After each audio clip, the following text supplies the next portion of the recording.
Darwin అనే ఒక సిద్ధాంతం తప్పుడు సిద్ధాంతం, పరిణామ సిద్ధాంతం పళ్ళోడగొట్టారు. KHS యూజ్వలిక్ అనేటువంటి ఆయన ఖగోళ శాస్త్రవేత్త.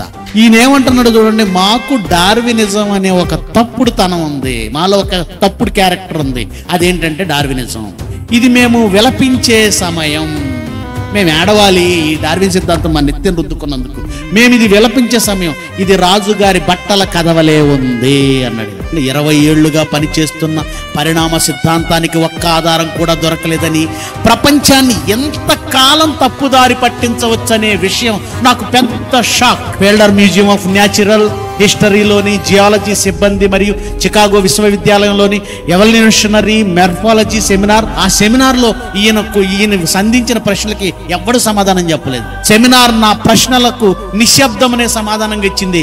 పరిణామ సిద్ధాంతమును పాఠశాలలో బోధించకూడదు. Doctor Colin Patterson, senior palaeontologist, British Museum of Natural History. తర్వాత మాట, భగవంతుడిని, వాళ్ళ భాషలో భగవంతుడు అన్నారు, వాళ్ళ కొటేషన్ అలా పెట్టేశారు. భగవంతుడిని అంగీకరించుటకు ఇష్టపడనందున డార్విన్ సిద్ధాంతమును అంగీకరించవలసి వస్తుంది. Doctor George wall, professor, Harvard విశ్వవిద్యాలయంలో జీవశాస్త్రం యొక్క ఎమిరటస్ నోబెల్ బహుమతి గ్రహీత. డార్విన్ సిద్ధాంతం ప్రపంచమంతా ఎందుకు ఫేమస్ అయిందంటే, దేవుడు అనే ఒక పదాన్ని ఒప్పుకోవటం ఇష్టం లేక, అది ఆధారాలు లేకపోయినా ఎప్పటికీ మనిషి ప్రారంభం దేవుడు ఆడదే ఆధారం అన్నాడు. ఒకడు ఆడదే ఆధారం అట, మన కథ ఆడనే ఆరంభం అట. అంటే ఇక్కడ కూడా దేవుడి దాకా వెళ్ళడు వీడు.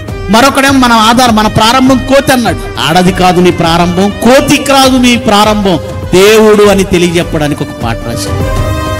మనిషి జన్మ రహస్యం ఆ దేవుడే ఆరంభం, జగతి ముందు నీ జన్మం, నువ్వు దేవుని ప్రతిరూపం. ఈ పరిణామ సిద్ధాంతం పనికి మాలిన రాద్ధాంతం, కోతి మనిషిగా మారేనన్న రుజువులన్నీ అబద్ధం. చరిత్రకారులారా మీ గతమును చెప్పగలరా, శాస్త్రమా నువ్వెంత, నీ చరిత్ర నిజమెంత, శాస్త్రమా నువ్వెంత, నీ చరిత్ర నిజమెంత.